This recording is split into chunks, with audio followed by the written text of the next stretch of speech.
Hello, it's P-Wop, back with this week's DSPISMs. And Chef Philip was working hard at the kitchen recently, and there's been plenty of food talk on stream with all of his, quote, fast food style food reviews. And on that note, I'd like to point out that somebody this week claimed to be from Stratford and says that DSP has lied about everything to do with Connecticut. And I'd like to qualify what that raider said, because recently I went to the real Massimo's, and it sucked. But that's a story for another day, and that day is probably going to be the day when I go to Vinny's, so I can do a comparison between the two of them.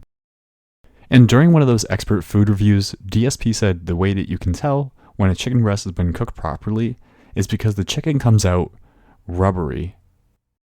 And complaining about the amount of lettuce that was on his sandwich, he referred to that as herbaceous, which is true, just really awkward and also pretty pretentious to say in my opinion, but I'm willing to let that go and move on.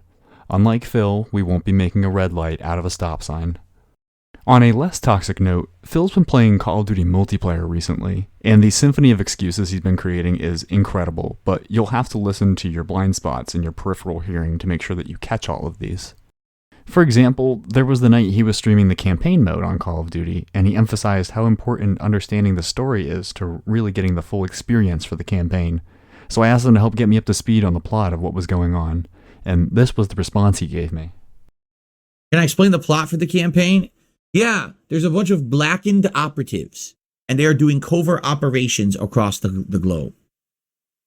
Orange Chef Sakai thinks it might be the Mothman. It could be the Mothman. Phil was pretty confused this week by what an orthopedic does. He asked chat for some clarification and asked them if that is a foot doctor. Yes, Phil. An orthopedic's a foot doctor, and a paleontologist is the skin doctor, but only for people with pale skin. It's not every week that I have a favorite shameless beg for money, but this week I thought it was pretty funny that he said he's waiting to order his fast food until, quote, a little bit more support chimes up. And we're so far back on my list that we finally made it to Halloween, because on the conversation of trick-or-treaters, Phil said he wouldn't be expecting any because he lives in, quote, a closed road. Redundancies were on fire this week, as Phil said that Review Tech USA self-felted himself, which was then shortly followed up by the first dent entry onto the list when DSP accidentally showed his Discord, and there was a message in the Discord about how the gaming industry had, quote, self-sabotaged itself. And if you're like me and you enjoy the stupid redundancies, I've got one more for you. How about, quote, complete horseshit bullshit? And let's bring it home this week with some philosophy, because he says he's a more optimistic person now, and he used the metaphor of the glass used to be 3/4 empty, but now I'm the glass is 3/4 full kind of guy. Now this is the part where I've already overthought this, and I'm ready to peel one more layer off this stupid onion. Let's say we have 2 pint glasses. One is half full and one is half empty.